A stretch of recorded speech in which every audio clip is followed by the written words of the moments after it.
Hello friends, welcome back to my channel Fan Fiction Story. I hope you like my fan fiction. तो आज हम हुआरू fan fiction का next part देखने वाले हैं। जहान ने पूरा वीक ही फीवर में बेड पे ही बिताया है।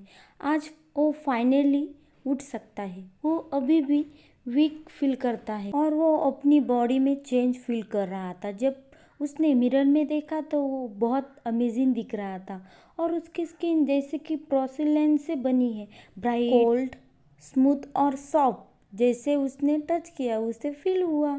इबो ने जहान को हेल्प की लिविंग रूम में जाने के लिए और सबके साथ बैठने के लिए। जहान स्मेल कर रहा था कि आधे रास्ते में ही की ब्लड मिक्सचर का और उसे उसकी बॉडी भी पेन कर रही थी। उसने खुद में इतनी हंगर कभी नहीं फील की थी। जब वो सभी के साथ लिविंग रूम में था तब सभी फैमिली मेंबर उसे प्लीज किया कि अब जहान बेटर फील कर रहा है। इबो ने उसे हेल्प किया जहान को अपना ब्लड मिक्सचर पीने के लिए। जहान होप कर रहा था कि वो उसकी स्ट्रेंथ फाइनली रिगेन कर सके। जहान को पसंद आ रहा था कि इबो ने उसे कितना स्पॉइल किया है। जहान सभी को बताता है कि उसे सभी बातें याद आ चुकी है जब उसकी मदर ने फादर को और उसके पूरे क्लैन को मार डाला। जहान कहता है अगर वो अभी लाइव होती तो मैं उन्हें मर्सीलेसली मार डालता। इबो के अंकल ने नोट करते हुए कहा वो वही डिजर्व करती है। वो 100 ईयर से वैम्पायर थी। उसे सारी बातें पता होनी चाहिए थी। मुझे जानना है कि उसने इतना लंबे समय से सरवाइव कैसे किया। क्या वो तुम्हारे साथ ही खाती थी? जहान थोड़ा सोचकर अपना हेड शेक करता हुआ कहता है नहीं, नॉट रियली। जब भी मैं स्कूल से आता था उन्होंने पहले ही खाना खा चुका होता था।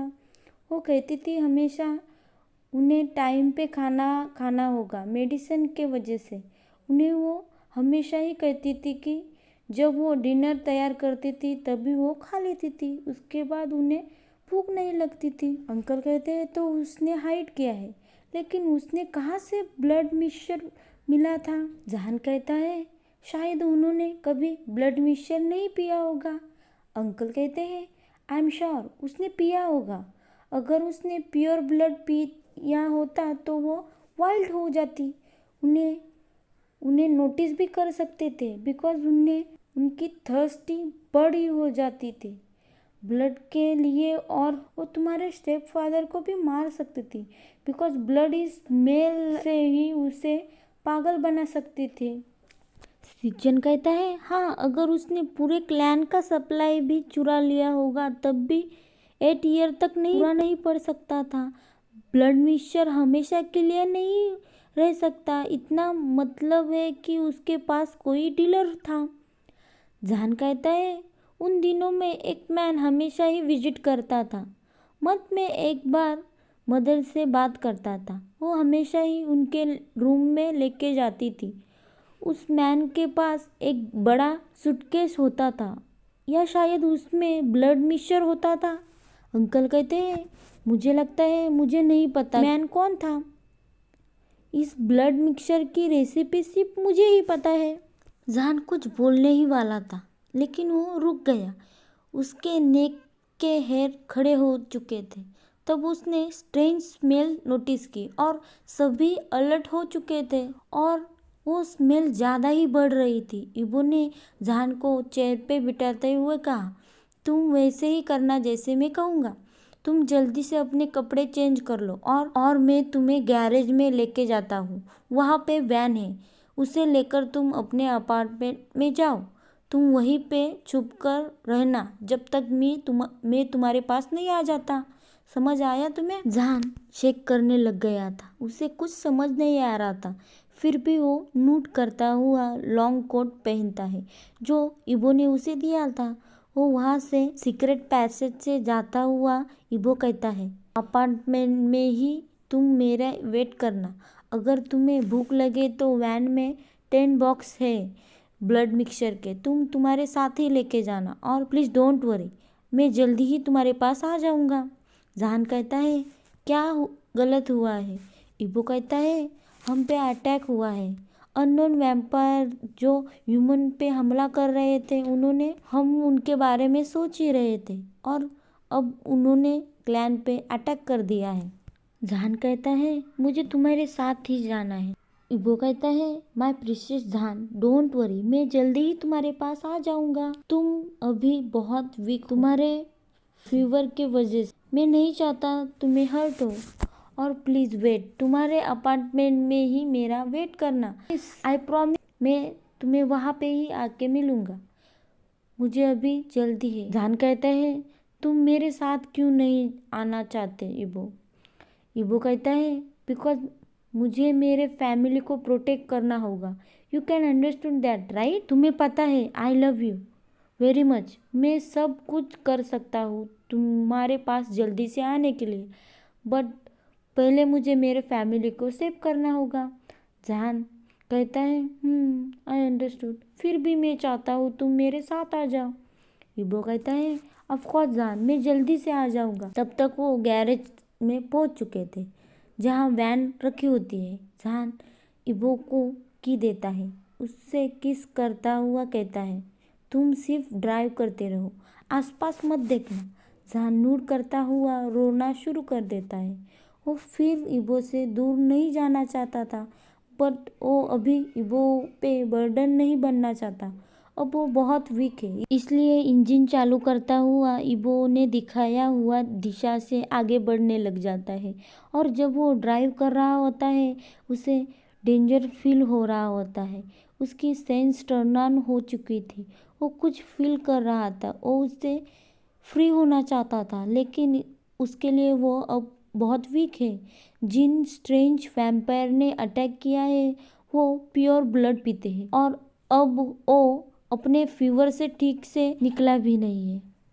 जहान शायद 1000 मीटर दूर तक ही गया था, तभी उसे सडनली स्ट्रॉन्ग नॉइज सुनाई देती है। तभी बहुत तेज धमाका होता है और तभी उसने वैन को रोकता हुआ वैन से बाहर आ जाता है। वो कंट्री हाउस की तरफ देखता है। बड़े पिलर्स को फायर लगी हुई थी, बहुत ब्लैक स्मोक हो चुका था। जहान पैनिक हो रहा था। इबो की वॉइस उसे उसके दिमाग में सुनाई देती है, ड्राइव जारी रखो, यहाँ मत रुको, ड्राइव करते रहो, सेफली अपने अपार्टमेंट में पहुंच जाओ। तो जहान फिर से वैन में बैठ जाता है। वैन चालू करता हुआ अपने अपार्टमेंट तक पहुंच जाता है। वो वन में ही 10 मिनट तक बैठा हुआ होता है।